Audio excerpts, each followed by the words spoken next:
오늘은 연준의 대표적인 매파로 알려졌던 라파엘 보스틱 애틀랜타 연은 총재가 뜻밖의 발언을 내놓으며 시장에 관심이 집중되고 있습니다.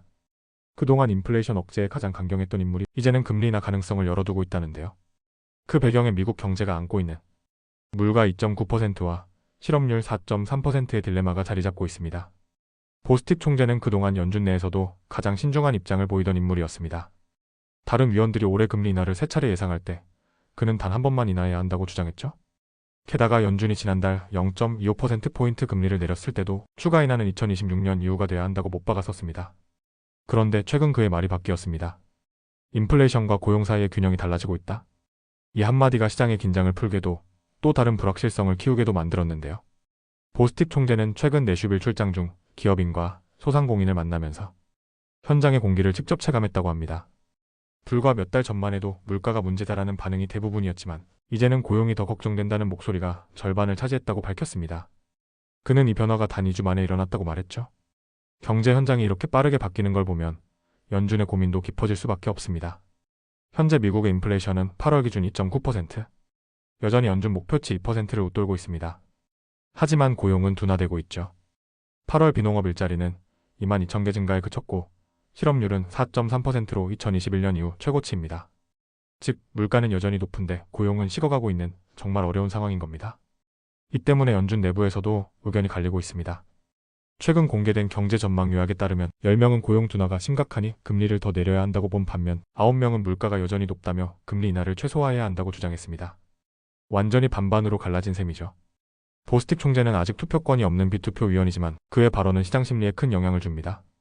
그는 노동시장의 정상 기준 자체가 달라졌다고 말했어요. 예전처럼 월 12만 개 신규 일자리가 나와야 정상이라고 보는 건 이제 시대착 오적이라는 거죠. 이민 제한, 인공지능 확산, 베이비붐 세대 은퇴 같은 구조적 요인들이 노동시장 전체의 체질을 바꾸고 있다는 설명입니다. 그래서 보스틱은 금리 인하에 대한 신중한 개방을 강조하고 있습니다. 하지만 동시에 관세와 재정정책의 불확실성을 경계했죠. 그는 관세가 물가에 미치는 영향이 긍정적일 거라 확신할 수 없다며 오히려 상승 압력이 이어질 수 있다고 말했습니다. 이 발언은 트럼프 대통령의 최측근이자 연준 이사 스티븐 미란의 생각과 다릅니다. 미란은 대규모 금리 인하를 주장하지만 보스틱은 그럴 만큼 낙관하기엔 물가 리스크가 크다고 보는 거예요. 흥미로운 건 현장 기업들의 반응입니다.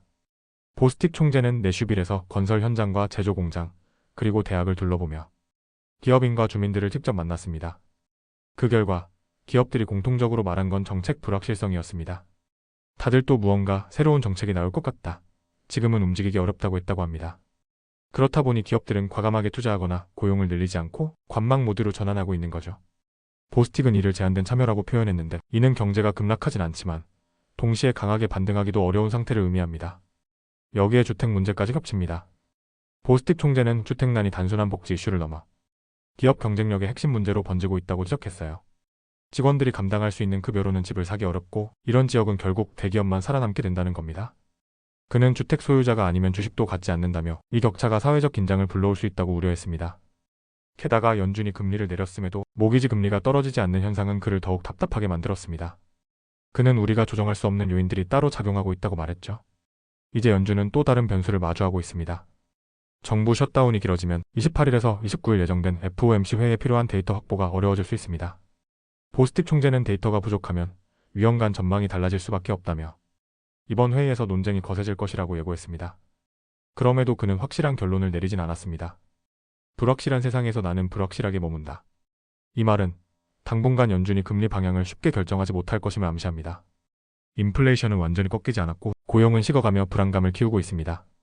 결국 보스틱 총재의 변화는 미국 경제가 균형점을 다시 찾는 중이라는 신호로 볼 수 있겠죠? 정리해보면 물가 2.9%, 실업률 4.3%, 이 두 숫자 사이에서 연준은 방향을 잃지 않으려 애쓰고 있습니다. 보스틱 총재의 태도 변화는 그 균형의 미묘한 이동을 보여주는 거예요. 다음 FOMC에서 어떤 결정이 나올지, 그리고 연준이 언제쯤 확신을 가질 수 있을지 시장의 관심은 여기에 쏠려 있습니다. 당신의 생각을 댓글로 남겨주세요. 이 영상이 유익했다면 좋아요와 구독 부탁드립니다. 빠른 정보는 아래 텔레그램 채널에서 확인하세요.